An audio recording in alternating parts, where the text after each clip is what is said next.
Assalamualaikum warahmatullahi ta'ala wabarakatuh. Alhamdulillah. Alhamdulillahi rabbil alamin. Wassalatu wassalamu ala asyrafil anbiya'i wal mursalin wa ala alihi wa sahbihi ajma'in. Salam buat sahabat-sahabat CEO.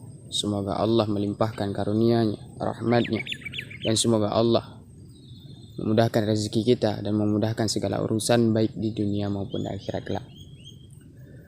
Oke sahabat-sahabat, di video kali ini kita akan membahas tentang sifat-sifat Allah, yaitu dengan beberapa sifat tersebut kita dapat mengenal Allah secara dasarnya.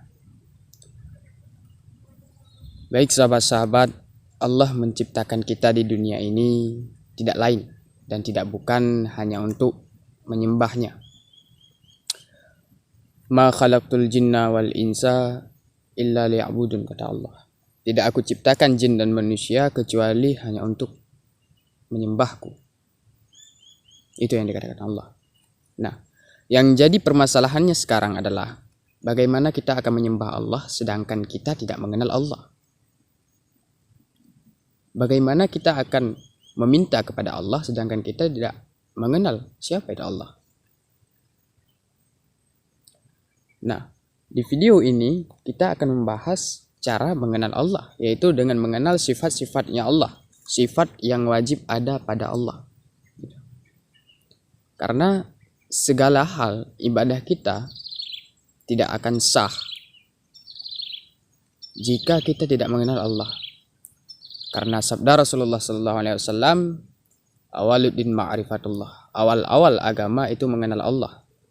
Nah, kalau kita tidak mengenal Allah, segala ibadah kita itu sia-sia.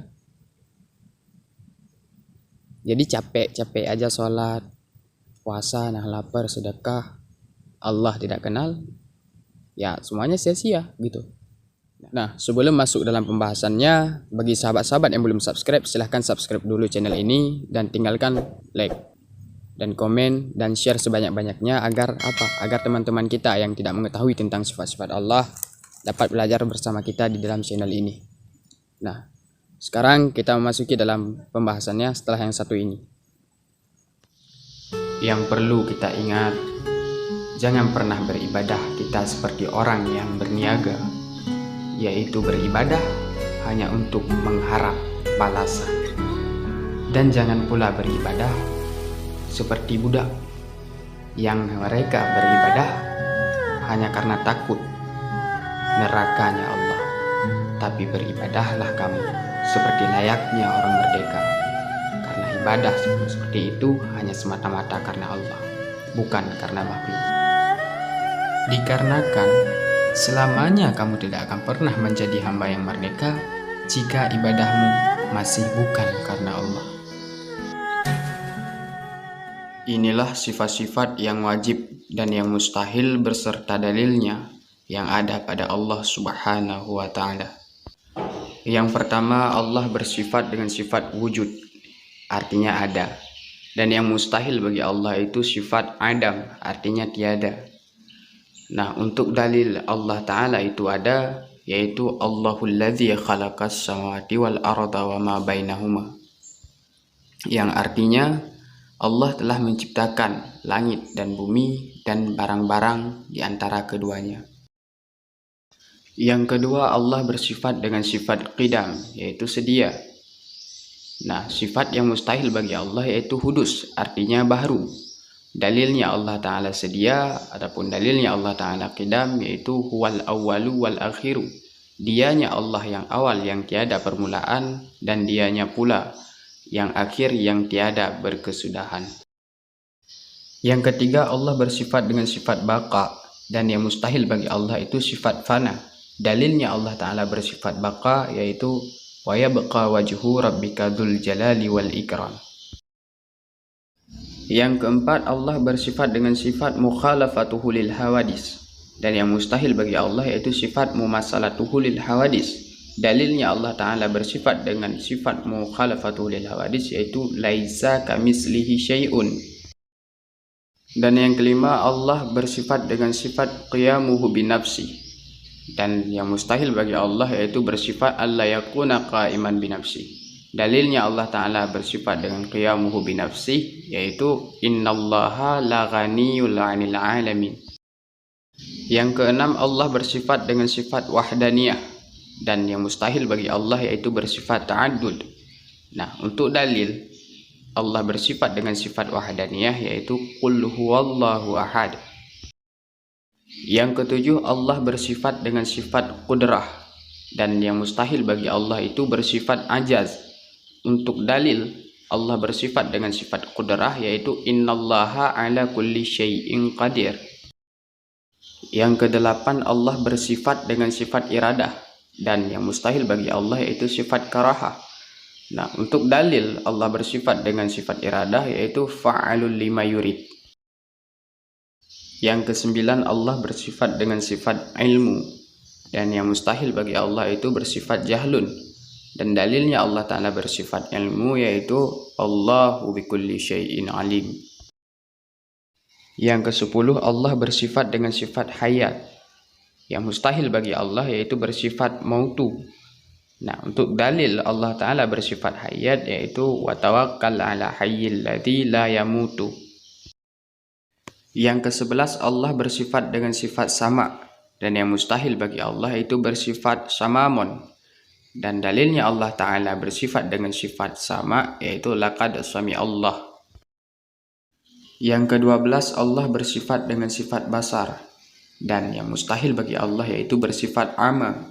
Dalilnya Allah Ta'ala bersifat dengan sifat basar yaitu wallahu basirun bima ta'malun. Yang ke-13, Allah bersifat dengan sifat kalam, dan yang mustahil bagi Allah yaitu bersifat dengan bakam. Nah, untuk dalil Allah Ta'ala bersifat dengan sifat kalam yaitu wa kalamallahu Musa takliman. Yang ke-14, Allah bersifat dengan sifat qadirun. Nah, yang mustahil bagi Allah yaitu bersifat ajizun. Untuk dalil Allah Ta'ala bersifat dengan sifat qadirun yaitu innallaha ala kulli syai'in qadir. Yang ke-15, Allah bersifat dengan sifat muridun, dan yang mustahil bagi Allah yaitu bersifat dengan sifat karihun. Nah, untuk dalil Allah Ta'ala bersifat muridun yaitu fa'alul lima yurid. Yang ke-16, Allah bersifat dengan sifat alimun. Nah, yang mustahil bagi Allah yaitu bersifat jahilun. Untuk dalil Allah Ta'ala bersifat dengan sifat alimun yaitu wallahu bikulli syai'in alim. Yang ke-17, Allah bersifat dengan sifat hayyun, dan yang mustahil bagi Allah itu bersifat maitun. Untuk dalil Allah Ta'ala bersifat dengan sifat hayyun yaitu wa tawakkal ala hayyil ladzi la yamutu. Yang ke-18, Allah bersifat dengan sifat sami'on, dan yang mustahil bagi Allah yaitu bersifat asamon. Untuk dalil Allah Ta'ala bersifat dengan sifat sami'on yaitu laqad sami Allah. Yang ke-19, Allah bersifat dengan sifat basirun, dan yang mustahil bagi Allah yaitu bersifat a'ma. Nah, untuk dalil Allah Ta'ala bersifat dengan sifat basirun yaitu wallahu basirun bima ta'malun. Yang ke-20, Allah bersifat dengan sifat mutakallimun. Nah, yang mustahil bagi Allah yaitu bersifat abqam. Nah, untuk dalil Allah Ta'ala bersifat mutakallimun yaitu wa kalamallahu Musa takliman. Jadi itulah 20 sifat yang wajib dan 20 sifat yang mustahil beserta dalil-dalilnya. Himbauan bagi sahabat-sahabat semua, yang dikatakan wajib pada ilmu tauhid yaitu harus kita yakini dalam hati dan pikiran kita bahwa hal tersebut benar adanya. Dan yang mustahil yaitu harus kita yakini dalam hati dan pikiran kita bahwa hal tersebut tidak ada. Itulah yang dikatakan dengan mustahil.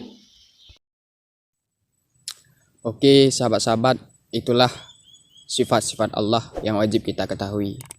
Jadi tonton sampai habis, jangan di skip-skip agar tidak terjadi kesalahpahaman. Nah, kalau sudah terjadi kesalahpahaman ini bahaya banget. Karena apa? Ini secara dasarnya, ataupun bisa dibilang ini adalah teknik dasar ataupun pengetahuan-pengetahuan dasar agar kita mengenalnya Allah. Nah, hanya itu yang dapat saya sampaikan. Lebih dan kurang mohon diperbanyakkan maaf. Saya akhiri wabillahi taufiq wal hidayah. Assalamualaikum warahmatullahi taala wabarakatuh.